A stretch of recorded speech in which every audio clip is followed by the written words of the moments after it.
밀리터리 사이언스의 신묘한 만남 본게임, 오늘도 본진으로 곧장 진격해보도록 하겠습니다. 안녕하세요. 저희는 본게임의 NSG입니다. 자, 그러면 오늘의 주제 바로 공개합니다.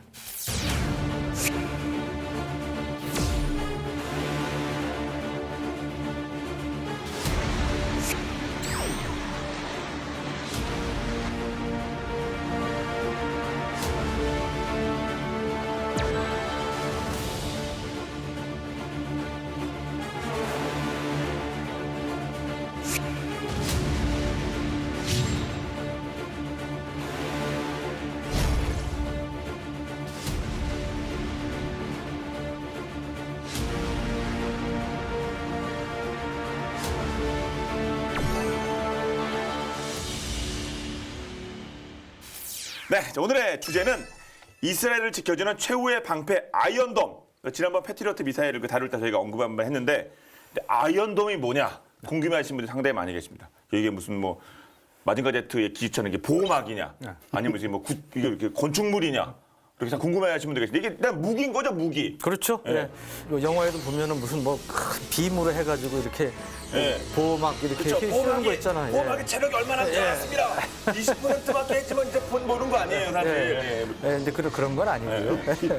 그야말로 강철 지붕이죠. 아이언, 예. 철, 돔, 지붕. 이 강철 지붕인데 뭐 쇠붙이로 만든 지붕이 아니고요. 하고. 고척돔 이런 게 아닌 거죠, 그러니까. 예, 그렇죠. 맞습니다. 미사일입니다. 그러니까 뭐 기관포나 이런 게 아니고 미사일을 쏴서 날아오는 적의 로켓 또는 박격포탄 또는 곡사포탄을 요격하는 그런 무기고, 패트리어처럼 뭐 탄도미사일을 요격하는 그런 용도는 아니에요. 그보다 좀 짧고 작은 그런 무기를 요격하는 게 이제 주 목적이고, 비행 거리는 4에서 70km 정도 되고, 요격 고도는 보통 한 10km 이내 범위 내에서 말씀드린 로켓포탄, 박격포탄 뭐 이런 것들을 이제 요격을 하는데, 전문 용어로 CRAM이라고 합니다. CRAM은 뭐냐면 카운터 로켓 아틸러리 앤 모터. 모터라는 거 박격포임이에요. 그래서 보통은 이제 기관포로 구성되는 게 많아요. 왜냐하면 이 포탄이나 뭐 이런 것들, 로켓탄은 미사일과 달리 한꺼번에 몇십 발이 날아올 수 있지 않습니까? 그러니까 다수가 날아오니까 뭐 수백 발, 수천 발이 기관 포탄을 쏴서 이제 맞추는 그런 형태가 많은데, 이거는 미사일을 쓴다는 게 이제 특징적인 것이고, 근데 이스라엘이 사실은 가보신 분들은 아시지만 굉장히 작습니다. 우리나라 경상북도보다 조금 더 큰 그런 나라고, 이스라엘 인구가 옛날에 얼마 전까지도 한 700만, 600만 수준이었는데, 이제 이스라엘이 몇 년 전부터 소위 거의 인구 배가 운동, 인구를 좀 급격히 늘려야 되겠다 해가지고 지금 이제 한 850만 좀 넘은 걸로 알고 있는데, 급속도로 늘고. 우리나라도 도입해야겠는데 그죠? 뭔 방법으로 그렇게 인구수를 급격히 늘렸대요? 그거 참 대단하네요. 그거는 이스라엘. 우리가 이제 이스라엘 뭐 스타트업 뭐 이런 거에 모델 국가를 많이 얘기하는데 네. 저는 인구 증가 책도 정말 그리고 이스라엘 출산 장려 지금 그런 상황 아닙니까 지금? 해야 되지 않나. 그렇구나, 예. 물론 거기에는 이제 유대교가 원래 애들을 많이 낳잖아요.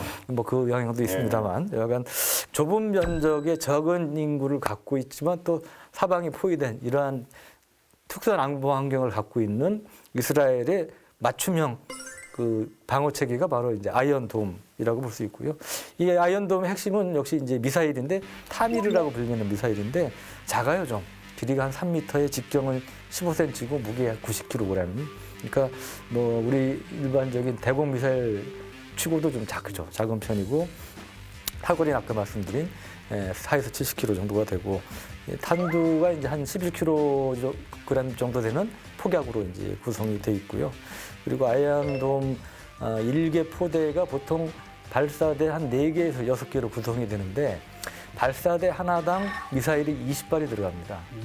그러니까 1개 포대면 거기다가 20을 곱하면 얼마입니까? 4개 발사되면 80발이고, 그다음에 6개면 120발이 미사일로 이제 구성이 되고요. 1개 포대가 이제 보통 한 15에서 넓게는 150 제곱킬로미터 정도 되는 면적을 이제 커버할 수가 있고, 이게 이제 2011년쯤부터 본격적으로 배치가 됐는데, 초기에 한 3개 포대가 배치됐고 지금은 한 10여 개 포대가 배치되는 것으로 알려져 있고요. 이 아이언돔 관련해서 이제 재미있는 유래가 있는데, 처음에 이제 여기 이 아이언돔 개발에 참여한 모 대령이 이제 자기 와이프하고 상의를 했대요. 야, 이름 뭘 붙이는 게 좋을까? 근데 이 대령은 처음에 이제 안티카삼이라고 생각했답니다. 안티카삼이 뭐냐면 그 팔레스타인이 이스라엘을 공격하는데 주로 활용했던 로켓 중에 이제 카삼이라는 게 있었어요. 그래서 이놈을 잡는 무기다 해가지고 안티카삼 했더니 이제 와이프가 아니 쟤들이 카삼 말고 그치, 그리고 당연히 그런 얘기 나요. 저도 그런 생각 나게. 다른 가본 로켓, 적도 없어도. 그러니까. 걔네가 카삼만 쓰나? 예. 예. 딴 거는 안 막아? 예, 그래서 이제 그 부인이 대안을 제시했어요. 예. 대안을 제시한 이름이 뭐냐면 골든돔. 골든돔. 황금. 예, 예, 저기로 돔. 지붕. 예. 예. 근데 뭐 느낌이 그렇게 어감이 나쁘진 않죠. 근데 골드가 들어가니까 이게 또 무지하게 비싼 무기 아니야? 뭐 이제 그런 부정적인 느낌을 줄 수 예. 있다. 그리고 약할 그래가지고 것 같은 느낌이 들어요. 그건 좀 약하잖아요. 예. 예. 그래서 이제 그런 우여곡절을 거쳐서 이제 아이언돔으로 귀착이 됐다고 합니다. 이거 네이밍 예. 결국은 성공적인 것 같습니다. 예. 안티카삼입니다. 안티카삼. 다시 돌아가서. 근데 또 이것도 왕창 갈 거 아니에요. 또 이거 뭐 조직이 또 많을 거 아닙니까? 그렇죠. 예. 일단 뭐 이름 잘 지은 이름이고요. 예, 예. 컨텐츠가 중요해요. 이런 네, 것들. 그러니까. 예. 그리고 아이언돔이 아닌 게 다행이죠. 이게 진짜로 돔을 만들어 놓으면 좋을 것 같지만 경상북도에다 돔을 쳐버려야 되는데. 실제로 그게 무너진다고 생각해 보십시오. 예? 폭격으로. 그러네요. 예, 이건 전혀 잘못된 방식이고 그거는 된다 하더라도 안 하는 게 좋습니다. 얼마 그 드나들라도 얼마나 그러니까 불편하겠어요. 환경 아주 뭐 재앙이고요. 예, 환기도 해야 되는데. 네. 그래서 어쨌든 이건 이제 그런 건 아니고 무기 체계니까 세 개 파트로 구성이 돼 있는데 당연히 이제 탐지하고 추적하는 레이더하고 그 다음에 사격 통제소하고 미사일 발사 장치 이렇게 나누어져 있죠. 다 차량에 탑재돼서 이동식이에요. 여기 특성상 당연히 이제 그렇게 써야 되는 것이고 미사일 발사대 한 포대는 이제 20발의 타미르 요격 미사일을 탑재를 하게 되는데 작동 원리는 뭐 상상할 수 있는 그대로입니다. 일단 로켓포나 박격포가 날라오면 이걸 카메라와 레이더를 이용해서 탐지를 해야 하는 것이고 그런 다음에 이제 사격 통제 시스템으로 정보를 전달을 하는 거고요. 그런 다음에 이제 사격 통제 시스템에서 이 위협의 이제 예상 비행 경로 이런 거를 이제 계산을 하고 그 다음에 이제 충돌 지점 미사일이 어디 떨어질 것이고 요격을 어디서 하면 되는가 이런 걸 계산한 다음에 발사대 요격을 지시하는데 중요한 거는 이제 요게 몇 초에서 몇 분 내로 아주 빨리 이루어져야 된다는 게 포인트죠. 네.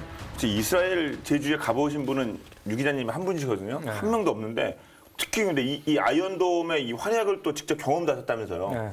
우리 원쌤이 안 가보신 데가 없는데 제가 요르단까지 갔다가 요로 안 넘어가고 공항에서 5시간 잘못하면 잡힌다고 해서요. 요로 안 넘어가고 이집트로 내려갔죠.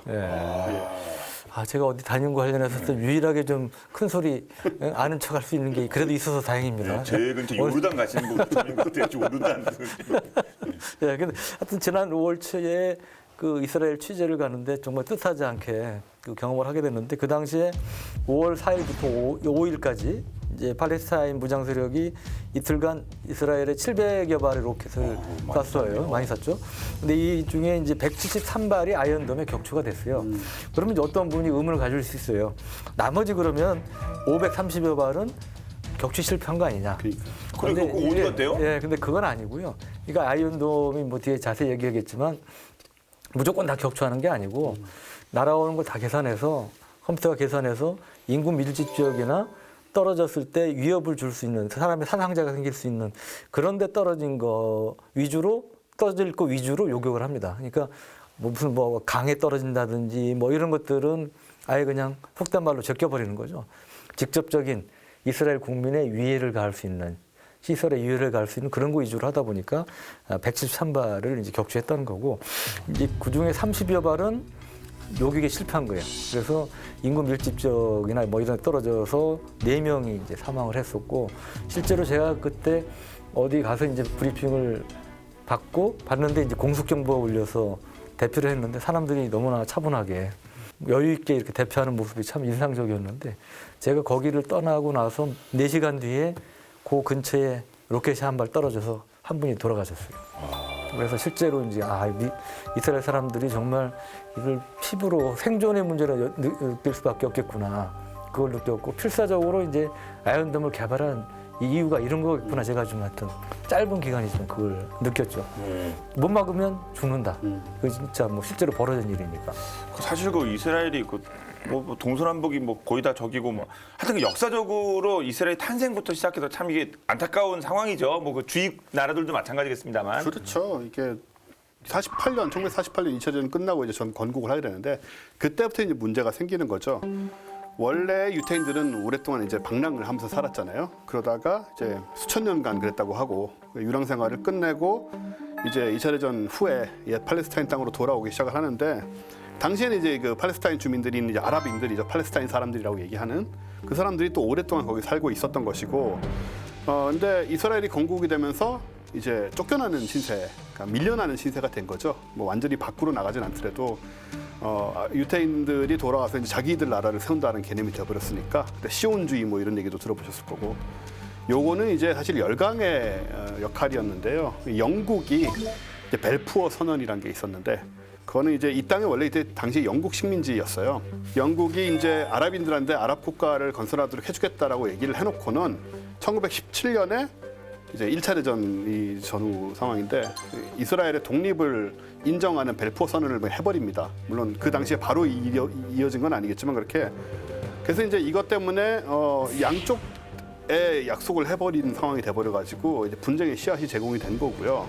그래서 나중에 이스라엘이 건국된 다음에는 이제 팔레스타인인들은 그 배신감 속에서 난민으로 밀려나다 보니까 또 그 한이란 게 엄청나게 생기는 것이고 이스라엘 사람들이 이스라엘 사람들대로 자기들은 뭐 국제 관계 속에서 적법하게 여기로 들어왔는데 자꾸 막 뭐 아니다 이런 식으로 얘기하니까 또 그것 때문에 또 분노하게 되는 그 싸움이 계속되고 있는 거고요. 지금 팔레스타인 난민들은 이제 지중해 연안의 가자 지구하고 요르단 서안의 이제 웨스트 뱅크라고 하는 그런 쪽에 있는데요. 요거를 보시면 지금 이스라엘이 이렇게 아까 말씀하신 대로 뭐 조그만 땅인데 이 가자 지구는 이제 지중해 쪽이죠. 지중해 연안에 있고 이 웨스트 뱅크는 이게 이스라엘에선 동쪽이지만 이 요르단하고 국경을 이루고 있는 요단강이라고 하는 게 요거이거든요. 아, 요단강을 넘고 막 그. 예, 요단강 이게 사해고 이제 이 사해도 가봤습니다. 아, 그 둥둥 떠는. 네, 저 여기 수영했어요 여기서. 네. 그 요르단 쪽에서 가보시죠. 예, 요르단 쪽에서 이렇게 들어갔죠. 이게 보이죠 반대편이. 여기가 이제 요르단강 서안이라고 해서 이제 웨스트 뱅크인데 이쪽에 팔레스타인인들이 지금 난민 같이 모여 사는 상황이죠. 그러다가 1964년에 이제 그 유명했던 아라파트 나이 좀 있는 분들은 다 아실 텐데 아라파트 의장으로 이제 팔레스타인 해방기구 PLO가 성립이 됐고 그리고 이제 본격적인 이스라엘 반이스라엘 대이스라엘 무장 투쟁 뭐 이런 것들이 전개가 됐고요. 지금 녹색 지역에 이제 팔레스타인 사람들이 살고 있는데 그것도 여의치가 않습니다. 좀 이스라엘하고 계속 문제가 생기고 또 내부에 보면 이스라엘 정착촌들이 만들어져 있어요. 그쪽하고 관련돼서 이제 그 왔다 갔다 하는 문제라든가 이런 걸로 계속 이제 이스라엘에 또 압력이 존재를 하고 또 팔레스타인들은 거기에 대해서 또 자유를 얻으려고 하다 보니 그걸로 이제 계속 이제 싸우고 있는 상태고요. 그래서 이쪽에 뭐 가보신 분들은 뭐 책 같은 것도 많이 나와 있는데 좀 상황이 계속 안 좋고 팔레스타인인들은 팔레스타인인들대로 압제를 경험하고 있고 그러다 보니 또 뭐 해방 운동을 한다고 또 공격을 이렇게 하고 있고 이런 상황이 쉽게 해결될 것 같지 않은 그런 상황이 계속되고 있는 거죠. 네. 그 같은 이스라엘을 상대로 공격하고 있는 뭐 이렇게 조직이 있다면 하여튼 딱 떠오르면 이제 하마스거든요. 그렇죠. 예. 그 하마스는 이제 현재 이스라엘 가자 지구를 통치하고 있는 그러한 조직인데 그 팔레스타인 지도자로 유명한 그 야세르 아라파트라고 들어보셨죠? 네. 자치정부 이제 수반이었는데 그 당시에 이제 이스라엘은 그 라빈 총리였는데 이 두 사람 사이에 오슬로 평화협정이 체결됩니다. 근데 이 하마스는 이거를 거부를 하고 이스라엘에 대한 무력 투쟁을 이제 계속 이어오고 있고요. 그리고 이제 이스라엘이나 미국 등에서는 하마스를 테러 단체로 규정을 해서 상당히 이제 적대적인 관계가 지속이 되고 있는데 하마스는 2000년대부터 이스라엘 남부 지역에 산발적인 로켓 공격을 계속 하게 됩니다. 구소련의 BM-21이라고 122mm 로켓 원래는 40발을 한 다발로 묶은 다연장 로켓이 있어요. 이거 북한군도 갖고 있는 그런 무기인데 이 BM-22를 도입하면서 이 로켓이 이게 사거리가 한 20km 이상 되고 그러는데 이거 길어지고 그러니까 그 100만 명 이상이 거부하는 이스라엘 남부 지역에 대한 그 타격력을 갖게 된 거죠. 그리고 하마스가 2000년부터 2008년까지 쏜 그 로켓하고 박격포탄이 보면 로켓 한 4천여 발, 박격포탄 한 4천여 발을 쐈다고 그래요. 그래서 이스라엘 당연히 이제 여기에 따른 인적, 물적 피해가 이제 발생이 되고 그래서 이들 공격으로부터 국정 지역의 도시, 시설과 주민들을 보호할 이제 수단이 필요하게 된 거죠. 아까 이제 사진에 보셨지만 이건 이제 남쪽, 가자는 남쪽인데 이 위쪽에 가면 이제 레바논이 있잖아요.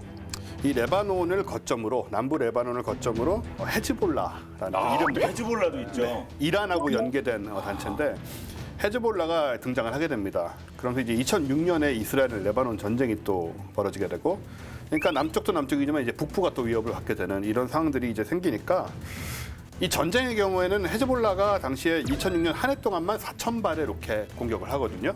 이스라엘 북부 항구 도시인 하이파라는 곳이 있는데 거기에서 이제 44명의 시민이 사망을 하는 일도 생기고, 그리고 100만 명의 주민이 방공호에 계속 대피를 해야 되는 이런 상황이 벌어졌기 때문에 단거리 방공 무기 체제가 이제 좀 북쪽 남쪽 뭐 여기저기 다 필요하다, 이런 관점이 생긴 거죠. 네.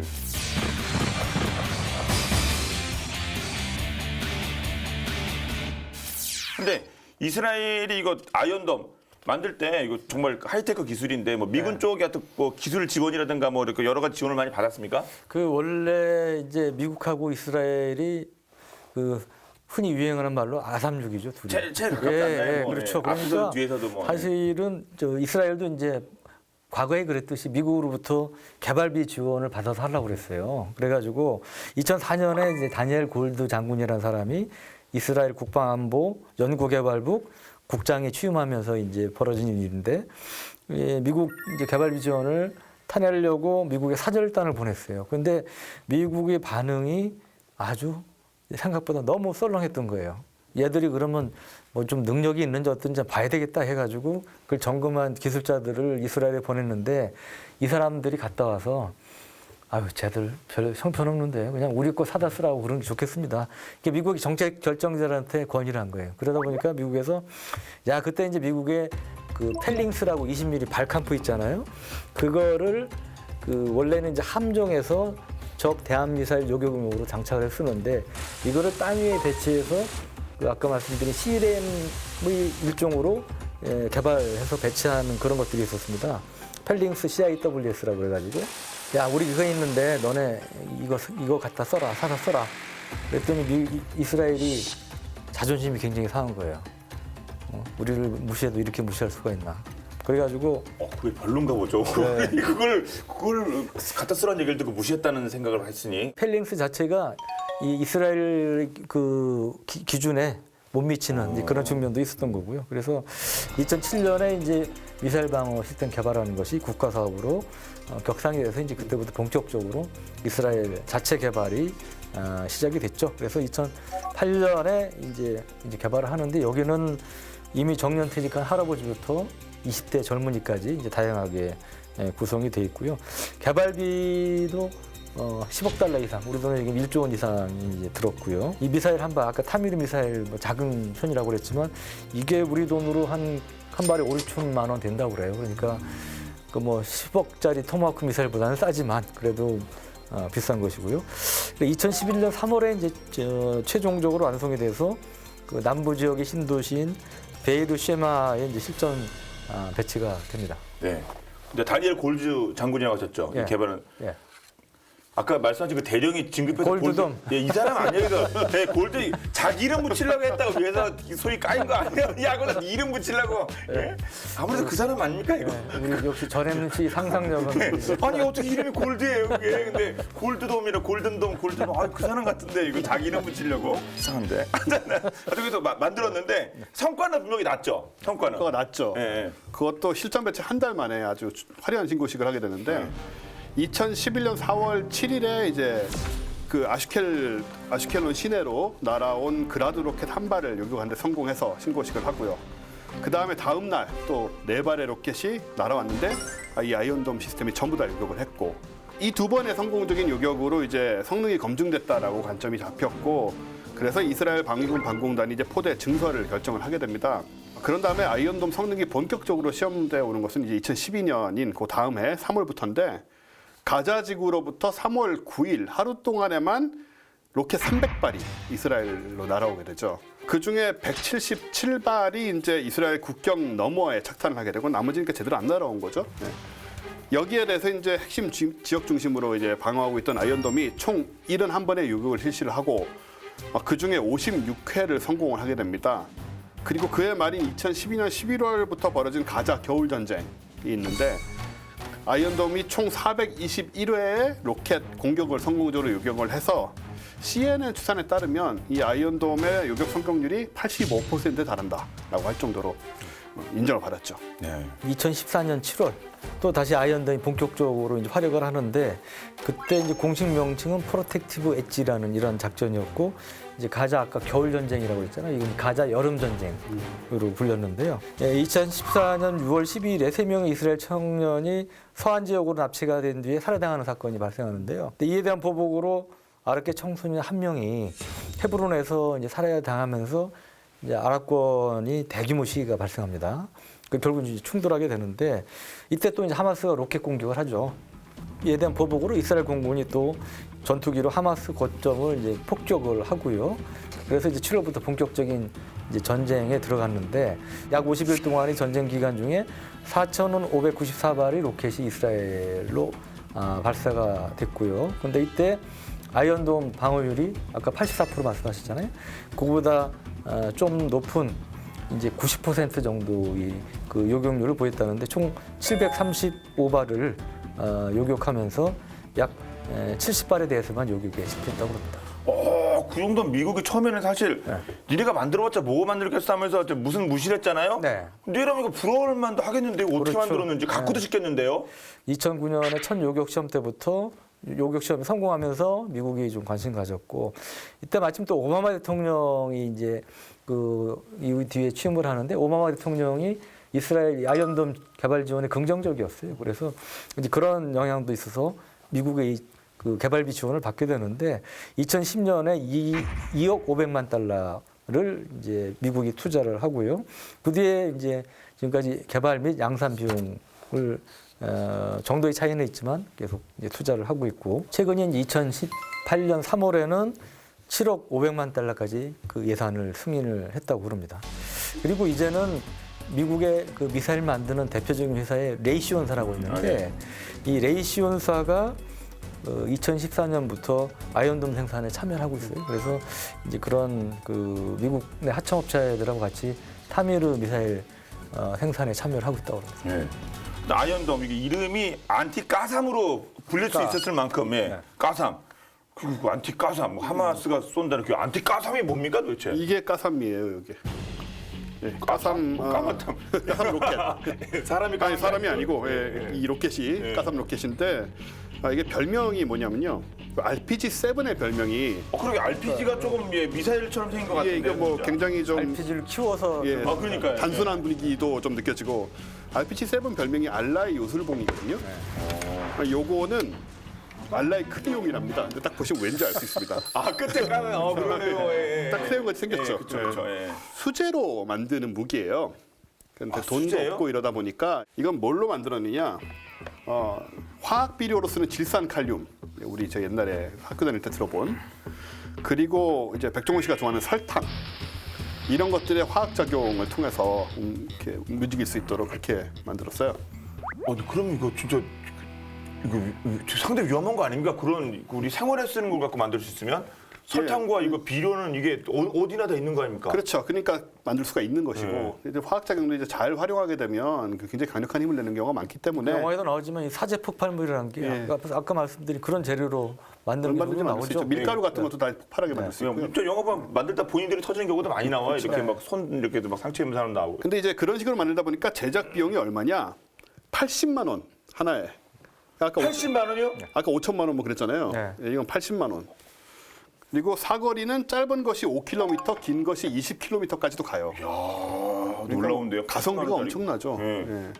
그래서 철공소에서 쓰는 이제 베어링을 넣고 이제 폭발하면 이제 그게 이렇게 터지게 만든 건데 탄두 무게도 작은 것이 5kg, 큰 것이 10kg 이 정도니까 뭐 이렇게 대단하게 크거나 뭐 위력적이거나 그렇진 않고 보기에도 조악해 보이지만 어쨌든 막상 터지면 한 30cm 콘크리트 정도로 파괴를 한다고 합니다. 그러니까 그렇게 약한 것도 아니고 다만 수제다 보니까 이제 그 들쑥날쑥하죠. 이 성능이. 정확도라는 게.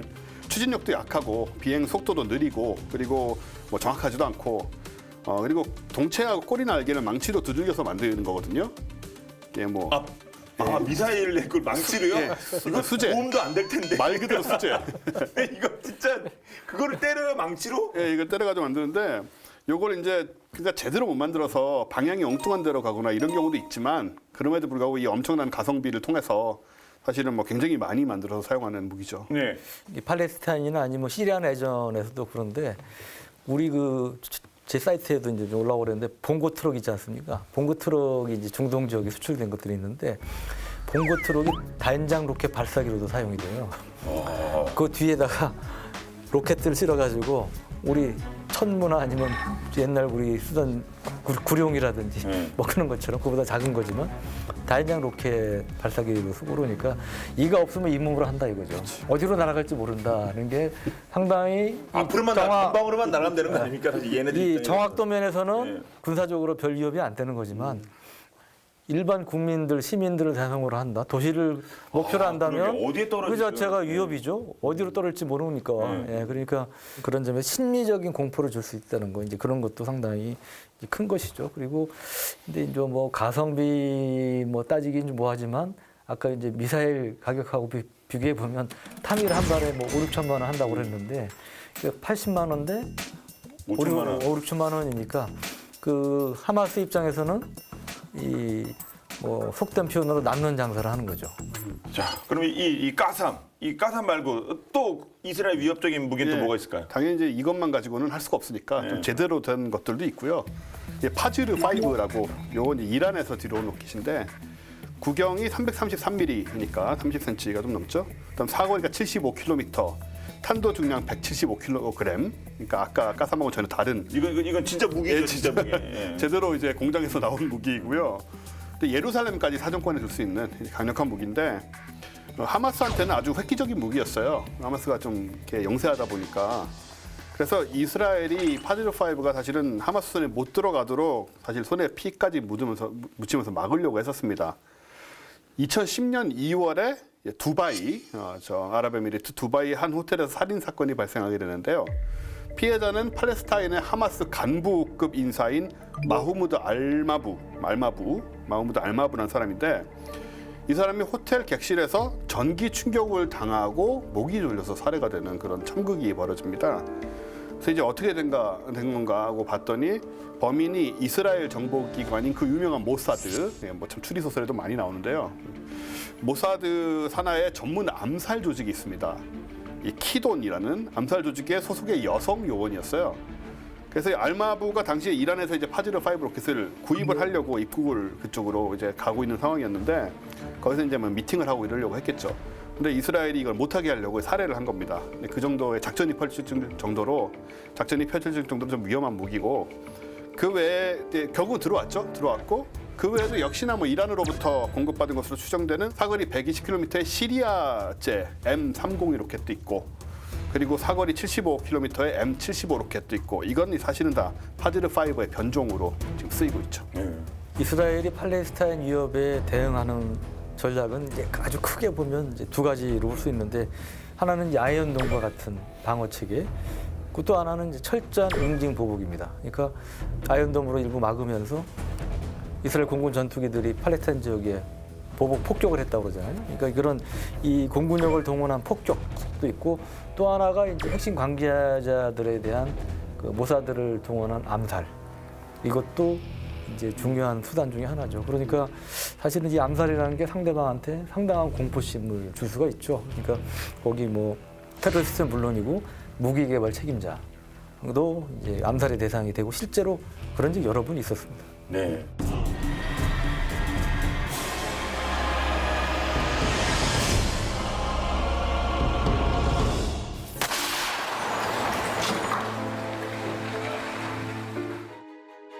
굉음 가득한 전장 한가운데 덩그러니 놓인 동물원이 있습니다.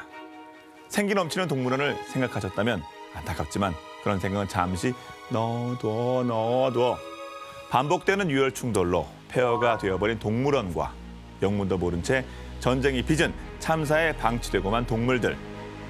가혹한 환경에 남겨진 지구촌 동물들을 구하기 위해 여기 날아드는 미사일도 두려워하지 않는 이가 있었으니 이 용감한 사연의 주인공은 과연 누구일까요?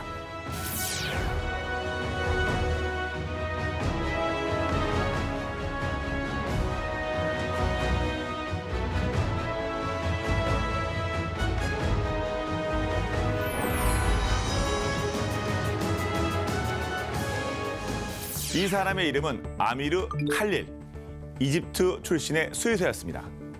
그로 말할 것 같으면 위급한 상황에 대비한 특수훈련을 받아 분쟁 지역이나 재지역의 동물들을 구조하는 데 앞장서온 동물계의 히어로. 칼릴 박사를 이렇게 부르는 데는 다 그만한 이유가 있는데요. 그는 1994년부터 분쟁의 희생양이 되어버린 전 세계의 동물들을 구조하기 위해 자신이 이끄는 국제동물복지단체 포스와 함께 세계 각지를 누비게 됩니다. 이후 2011년엔 카다피 정권이 몰락해 당시 혼돈에 빠져 있던 리비아 트리폴리 동물원의 700여 마리 동물들을 관리 감독해 책임지는 일을 맡았으며 최근엔 이스라엘과 하마스의 격전지 그 중심에 있는 팔레스타인 가자 지구의 동물들을 구조하는 데 결정적인 역할을 해 큰 화제를 모았습니다.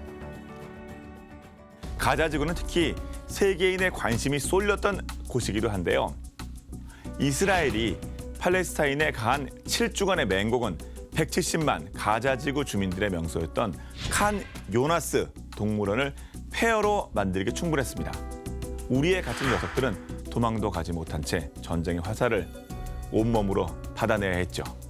참상을 알리고자 동물원 주인은 동물들의 사체를 박제해 전시하게 됩니다. 그 결과 이 동물원은 아주 기이한 광경을 뽐내게 되죠. 부상을 입고 살아남은 동물들과 미이라로 변해 그 옆을 지키는 동물들, 그리고 그 미이라 동물들을 타고 노는 가자지구 아이들의 모습이 세간에 알려진 건데요. 가자지구 동물원의 실상을 목격한 칼릴 박사는 이번에도 국제동물복지단체와 함께 위험한 맹수를 더 위험한 전장에서 구조하는 미션 임파서블 같은 일을 벌였고 마침내 칸 요나스에서 살아남은 유일한 호랑이 라지스를 구출하는 데 성공합니다. 칼릴 박사의 결단과 국제동물복지단체의 도움 덕에 라지스는 죽음의 그림자가 도사리던 철창에서 벗어나 남아프리카 땅에서 새 삶을 시작할 수 있었습니다. 가자지구에 위치한 또 다른 동물원의 동물들 역시 칼릴 박사의 도움을 받았는데요. 가자지구에서 가장 오래됐다는 라파 동물원엔 약 43마리의 동물만이 살아남아 있었습니다. 그는 지금까지 해왔던 모든 구조 현장을 통틀어 라파 동물원이 사상 최대 규모의 구조 작업이었다고 밝히기도 했는데요.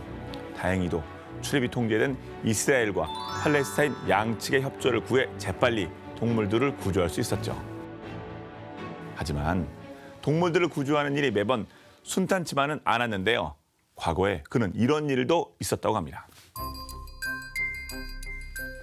시리아 내전의 격전지였던 알레포, 그 전쟁의 포화 속에 매직 월드란 동물원이 있었습니다. 매직 월드의 주인이 동물들의 15년치 먹이값을 사육사에게 맡겨놓고 도망가자 홀로 남겨진 사육사는 동물들을 먹일 돈이 부족하다며 제기어와 백호 등 희귀한 동물들을 다른 나라로 팔아버리게 됩니다. 동물들의 먹이값을 벌기 위해 동물들을 팔았다는 기적의 논리. 설상가상 사육사가 대부분의 날을 출근하지 않자 결국 매직월드 동물들도 방치됩니다. 이에 칼릴 박사는 교전이 한창 진행 중인 매직월드를 찾아 녀석들을 구하기에 이르렀는데요. 하지만 매직월드 주변은 이미 반군들이 장악했고 그들의 위협을 피해 동물들과 함께 터키까지 가는 일은 쉽지 않았습니다. 반군들에게 혼란을 주기 위한 여러 방향의 수송 행렬이 이어졌고 수차례에 걸친 고비와 일주일여간의 구조 끝에 칼릴 박사 호송단은 매직월드에서 살아남은 13마리의 동물들과 터키 국경을 넘을 수 있었습니다. 거듭된 공습과 폭격 속에서도 살아남은 녀석들이었지만 수컷 하이에나는 백내장으로 시력이 송산됐고 암컷 하이에나는 심각한 신장병을 가지고 있었으며 곰들은 두려움과 지루함에 못 이겨 철장을 물어뜯는 바람에 이가 크게 손상돼 있었습니다. 동물들 역시 사람과 마찬가지로 전쟁 지역에서의 총격과 폭발, 파괴와 죽음 때문에 심각한 정신적 상처를 입은 건데요. 칼릴 박사와 많은 이들의 관심 덕에 동물들은 이후 요르단과 네덜란드 등 각국의 동물 보호 시설로 무사히 옮겨질 수 있었습니다. 영원한 가해자도 또 영원한 피해자도 없는 전쟁 속에서 울부짖는 수많은 동물들. 분쟁의 희생양이 된 동물들에게 아미르 칼릴은 언제 떨어질지 모르는 폭격과 죽음 속에서 자신을 보호해줄 든든한 아이언돔 같은 존재였습니다.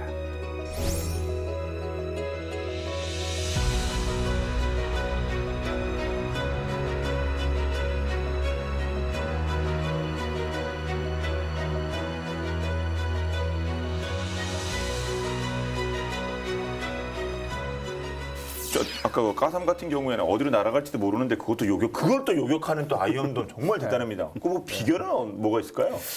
날아오는 로켓이나 포탄을 다 탐지를 해서 이 중에 어떤 게 뭐 우리 이스라엘 시민이 많이 사는 인구 밀집 지역이나 아니면 중요한 시설로 떨어질까를 재빨리 계산했죠. 그래서 얘는 엄한 데로 갈 것 같으니까 놔두고 그다음에 얘가 진짜 위협이 될 거니까 얘를 요격을 하자 해가지고 우선순위를 정해서 그런 로켓이나 포탄을 위주로 요격을 한다는 것이죠. 그래서 이제 그 명중률이나 이런 것도 상당히 이제 높은 것이고 아주 위험도가 높은 거는 한 발에 실패할 수 있잖아요. 그러니까 이제 2개 이상 2발 정도 쏴가지고 확실하게 요격하는 이런 방식도 취한다고 합니다. 그리고 또 과거에 이제 걸프전 때 패트리어트 미사일이 이라크 스카드 미사일 맞추는 데는 성공했는데 이 파편이 인구 밀집 지역에 떨어져가지고 어떤 때는 미군 막사에 떨어져서 막 몇십 명이 죽거나 다치거나 뭐 이런 적도 있어요. 그래서 이러한 낙하 잔해물이 가급적 사람들이 안 사는데 거주하지 않는 데나 개활지 이런 데 떨어지도록 그렇게 또 유도하는 그런 분석까지 다 해서 요격을 한다고 합니다.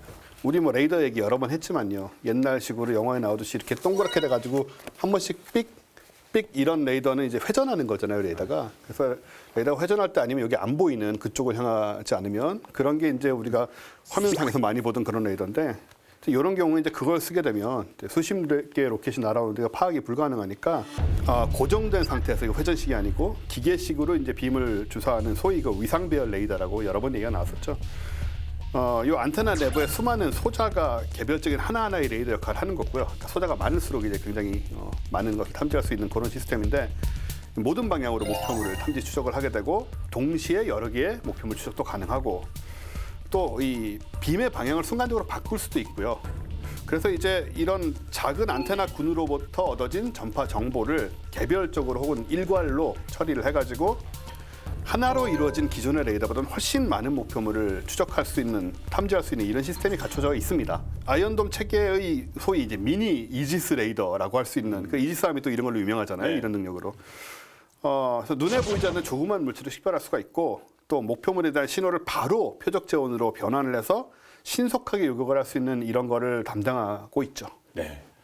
사실 그 앞서 뭐 골드 장군이 그 아이언돔 개발 2000년대 얘기 아닙니까? 네. 근데 이 미사일 방어에 대해서는 뭐 그 전에도 그런 필요를 느꼈을 것 같거든요, 이스라엘이. 미사일 방어 체계를 이스라엘이 본격적으로 관심을 갖게 된 거는 4차 중동전 용키푸르 워라고 그러는데 우리 1973년에 있었던 그때 이집트군이 이제 북한도 갖고 있는 스커드 미사일, 그다음에 시리아는 이제 프로그 로켓 이걸로 이스라엘을 공격을 했어요. 그래서 이스라엘이 피해를 입게 됩니다. 그래서 이거를 막아야 되겠다 해가지고 이제 미사일 방어에 대해서 그때부터 고민하고 연구를 하게 되죠. 그래서 지금 오늘날에 그 소위 사중 방어 체계를 구축을 하게 되는데 사중, 예. 가장 높은 고도 지상 100km 이상 이 고도는 에로3라는 요격 미사일을 활용합니다. 이제 에로3는 쉽게 보면 이스라엘판 사드라고 볼 수가 있어요. 사드 요격 고도가 40에서 150km니까. 그리고 이보다 낮은 고도는 중고도는 데로2하고 데이비 슬링. 데이비 슬링은 다윗의 물맷돌. 다윗이 골리앗을 쓰러뜨린 돌린 거 이거. 돌리는 물맷돌, 돌팔매질 할 때. 그 다윗의 물맷돌이라는 데이비 슬링이라는 게 있는데 에로2는 최대 사거리는 이제 90에서 150km 정도가 되고요. 요격 고도는 50에서 60km 정도 됩니다. 그러니까 에로 3보다 낮은 이런 고도고 데이비 슬링은 사거리가 한 40에서 300km 정도 되는 이러한 이제 미사일이고요. 그리고 이보다 낮은 고도는 오늘 주제인 아이언돔, 그다음에 더 짧은 거는 이제 아이언 빔이라는 레이저 무기를 통해서 단계적으로 4단계의 다층 방어 체계를 구축하고 있고요. 이 정도의 방어 체계를 다양하게 구축하고 있는 나라는 거의 뭐 미국도 물론 뭐 다양한 요격 수단이 있습니다만 미국보다 어떻게 보면 더 촘촘한 이러한 방어 체계를 구축하고 있다고 볼 수 있습니다. 그러게요. 뭐 그냥 뭐 시도 때도 없이 막 로켓포 쏘고 박격포 쏘는 그런 상황에 처한 나라가 별로 없지 않겠습니까? 네. 이스라엘의 그런 필요가 있으니까. 그렇죠. 미국에서 미국 본토에 뭐 가까운 데서 박격포가 나오고 할 리가 없으니까. 근데 멕시코에서 쏘거나 그러지 않을 거 아니에요. 캐나다에서 쏘거나. 그러니까요. 이스라엘은 또 이 미사일 방어 체계를 하나의 네트워크에 통합해서 운용을 해야 되죠. 아니면 뭐 서로 간에 다 체계가 달라버리면 이게 혼선이 생기지 않겠습니까? 그래서 모든 탐지 자산하고 요격 미사일들이 하나의 네트워크로 연결이 돼 있고요. 또 이스라엘 전역에 설치된 이 레이더가 탐지한 모든 표적 정보가 하나의 스크린으로 뜨게 돼 있고, 그래서 모든 요격 부대들이 하나의 화면을 통해서 실시간으로 작전 상황을 공유할 수 있고 협력 교전을 수행할 수 있게 돼 있습니다. 네. 여기서 또 한 발 더 나가서 자국의 미사일 방어 체계를 미국의 감시 요격 자산하고 또 연동시킬 준비를 또 하고 있어요. 뭐 인공위성도 있고 뭐 여러 미국도 가지 뭐 있겠죠. 많이 예, 그쪽 뭐 하고 있겠죠. 있으니까 예. 그렇게 되면은 기존의 뭐 몇 단계, 4단계라든가 이런 시스템이 6단계, 7단계까지도 확장될 수 있다. 그런 가능성을 갖고 있습니다. 네. 근데 진짜 아까 80만 원짜리 가삼 가지고 그걸 요격하는 거 좋은데 5천만 원, 6천만 원 들면 아무리 뭐 국민의 생명인데 그걸 뭐 돈으로 환산할 수 없겠습니다만 그래도 그게 또 많아지고 길어지고 장기화되면 이거 부담 크지 않겠어요? 그렇죠. 예, 그래서 이제 그에 대한 보완책 을 이제 개발하고 있는 게 이제 그 레이저 광선을 쓰는 아이언 빔인데요. 그 아이언 플러스 레이저 광선 빔 예. 합성어인데 이거는 보통 최대한 7km 범위 내에서 적의 그 로켓탄이나 아니면 그 포탄 등을 주로 요격하기 위해서 이제 개발이 된 건데 레이저 무기는 전에도 우리 얘기했지만 장점이 가격이 싸다는 거죠. 그렇죠. 예, 뭐, 물건이 나가는 게 아니니까. 예, 한 번 쓸 때 뭐 한 1달러밖에 안 된다. 1달러요? 와. 뭐 1,000원. 예. 물론 이제 이거는 본격 실용화됐을 때의 얘기고요. 아직까지는 이제 한 번 쏠 때 뭐 출력 장치나 뭐 이런 거 등등 때문에 좀 이거보다는 비싼데 하여튼 이 정도로 낮아질 수 있는 그런 무기이기 때문에 항상 가성비를 따지면 굉장히 그 효과적인 방어 수단이 될 수 있는 거죠. 예. 그리고 레이저 광선이란 게 그야말로 광속으로 나가니까 짧은 시간 내에 보고 쏘면 그냥 짧은 예. 시간 내에 여러 개의 목표물을 또 이제 파괴할 수도 있는 거고요. 물론 위력이 돼야 되겠지만 그래서 이러한 것들이 또 아이언빔이 근거리 요격 무기에 있어서 상당히 중요한 비중을 차지할 거다. 시험 과정에서 명중률이 90% 이상을 기록했다고 그러고요. 그리고 한 번 쏘고 나서 뭐 영화에는 바로바로 나가지만 아직은 그 정도는 안 되고 뿅뿅뿅뿅 이렇게 써야 되는데. 지금 이제 4, 5초 뒤에 다시 발사할 수 있는 정도. 이것도 사실은 과거보다 많이 빨라진 거죠, 사실. 그러니까 이제 여러 개의 목표물을 방어할 수 있다. 이제 그런 것들이 장점으로 꼽히죠. 예. 이 정도 되면 이제 소위 아이언맨 이런 느낌을 좀 주는 이펄서비. 예. 그죠.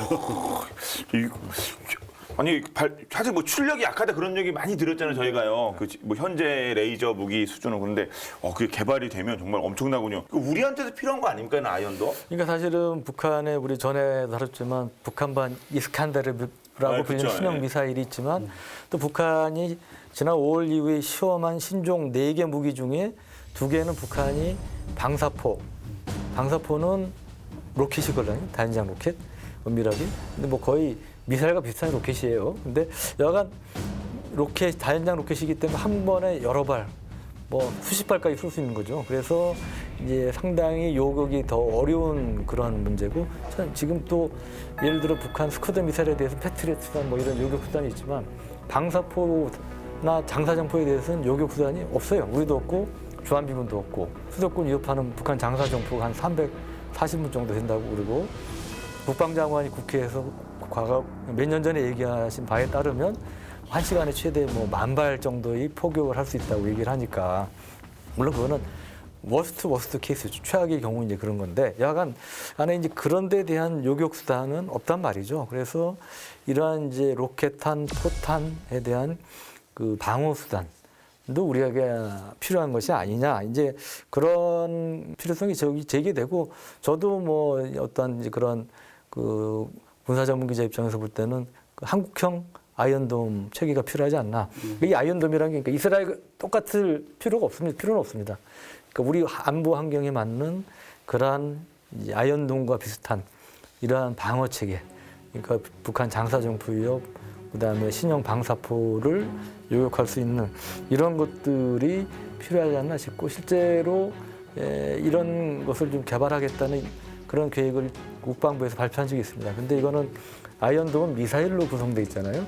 근데 한국형 아이언돔은 뭐 자세한 내용은 비밀이니까 저도 알 수는 없지만 알려지기는 미사일만 있는 게 아니고 C램이 원래 이제 기관포도 많다고 그러지 않습니까? 그러니까 기관포도 결합이 된 그런 시스템을 이제 구상한 것으로 알려지고 있습니다. 저는 개인적으로 레이저 빔을 사용해서 이렇게 방사포 쫙 흩어버리면 짜라랑 다 터지고 라는 기술이 생기려면 좀 시간이 걸릴 것 같고요. 일단 지금 레이저는 좀 이렇게 조사를 하고 있어야 되는 뭐 약간 바로 이제 맞는 순간 터지는 게 아니고 약간 이런 문제도 있고 해서 다만 이제 차이라면 말씀하신 것처럼 똑같은 방식을 도입할 수 없는 것은 일단은 하마스는 굉장히 작은 조직이고 거기 군사력이 그렇게 엄청난 곳이 아닌데 북한은 사실 군사력이 굉장히 강하지 않습니까? 뭐 화력 자체가 하마스의 뭐 수백 배, 수천 배일 거라고 생각이 되고 북한의 화포 수량하고 발사 속도 이런 걸 계산해 보면은 한 회 일제 사격만으로도 5,000발의 포탄을 수도권에 쏠 수가 있대요. 그러니까 이걸 이제 우리가 한꺼번에 막는다는 걸 뭐 똑같은 개념으로 접근하면 어려울 것 같고 역시 우리 실정에 맞는 그런 쪽으로 좀 새로 생각을 해야 되는 게 맞지 않나 싶고 이스라엘식으로 이제 성공률 85, 90% 대입해 버리면은 계산을 해보면 아이언돔 포대만 310개가 필요하고 포대 구축에만 150억 달러가 든다는 계산이 나오더라고요. 155마일 뭐 이렇잖아요. 저희가 또. 네, 그러니까요. 그게 하마스처럼 이렇게 뭐 거제도만한 땅에서 무슨 경상북도만한 땅에다 쏘는 게 아니고 그러니까 돈도 많이 들고 가니까 어쨌든 좀 구상을 좀 달리 해야 될 필요는 있는 것 같아요. 100% 유격하는 것이 쫙 깔린다고 하더라도 뭐 북한의 위협이 없어지는 건 아니지 않습니까? 한반도 내에서 그런 적대적인 그런 분위기가 없어지는 것이 가장 중요하지 않을까 생각을 해봅니다. 네, 오늘 본 게임은 여기까지입니다. 본 게임은 다들 아시는 것처럼 북한 TV 앱으로도 만나실 수가 있습니다. 그럼 저희는 여기서 오늘 이 시간 마치고 다음 주에 더욱더 화끈한 무기 이야기로 돌아오도록 하겠습니다. 네, 지금까지 저희는 본 게임의 MSG였습니다. 네, 고맙습니다. 네. 레이저 무기가 빨리 좀 나왔으면 가격도 오히려 싸고 그러게요. 네, 그러니까요. 이제 뭐 저는 개인적으로 이렇게 보고 싶죠. 이렇게 막 한꺼번에 쫙 나가서 다 이렇게 떨어뜨리고 이런 거. 지금 엄청 크죠, 그게. 엄청 크고요. 이렇게 한 번에 맞아서 터지는 게 아니고 이게 열이니까 결국은 좀 출력이 아주 세.